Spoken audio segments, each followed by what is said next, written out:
1929 সালে জন্ম, 2024 সালেও একই চেহারা, একটাও বলি রেখা নেই, চুল পাকেনি, বয়স বাড়েনি। কোন এজ মিরাকেল ক্রিম ইউজ করে টিনটিন? আজকে একবার সরাসরি জিজ্ঞাসা করা হয়েছিল টিনটিনের বয়স কত। তিনি উত্তর দিয়েছিলেন টিনটিনের বয়স স্পেসিফাই করা হয়নি। আমি ওকে তৈরি করেছিলাম ওর 14 বা 15 বছর বয়সে, মানে এত বছরে 3-4 বছর হয়তো বয়স বেড়েছে টিনটিনের। মানে এই হিসেবে 2026 সালে টিনটিনের বয়স হওয়ার কথা মাত্র 19-20। কিন্তু কেন আরজি টিনটিনকে বড় হতে দেননি?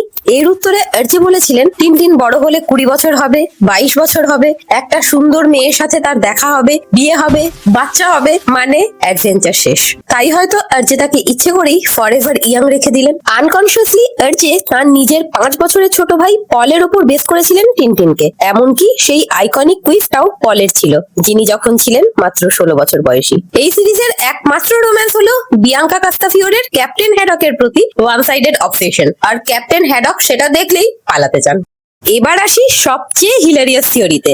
একজন ক্যানাডিয়ান প্রফেসর গবেষণা করে বের করেছেন যে পুরো সিরিজ জুড়ে টিনটিন মোট 50 বারের বেশি মাথায় আঘাত পেয়েছে বা জ্ঞান হারিয়েছে। আর তার থিওরি হলো এই রিপিটেড হেড ইনজুরিজ থেকে টিনটিনের গ্রোথ হরমোন ডেফিসিয়েন্সি হয়ে গেছে, তাই সে আর বড় হয়নি। মানে টিনটিনের বয়স না বাড়ার কারণ হতে পারে ভিলেনদের হাতে বারবার মাথায় বাড়ি খাওয়া। তাহলে পরের বার টিনটিনের অ্যাডভেঞ্চার পড়তে গিয়ে একটু কাউন্ট করো এই কমিক্সটাতে সে কতবার মাথায় বাড়ি খেয়েছে, কারণ হয়তো এটাই তার চিরযৌবনের সিক্রেট। আর এই ইনফোটা জানানোর জন্য আউট অফ 10 তুমি আমাকে কত পয়েন্ট দেবে? কমেন্টে আমাকে জানাও তোমার পয়েন্ট, আর একটু ফলো করে দাও। টাটা।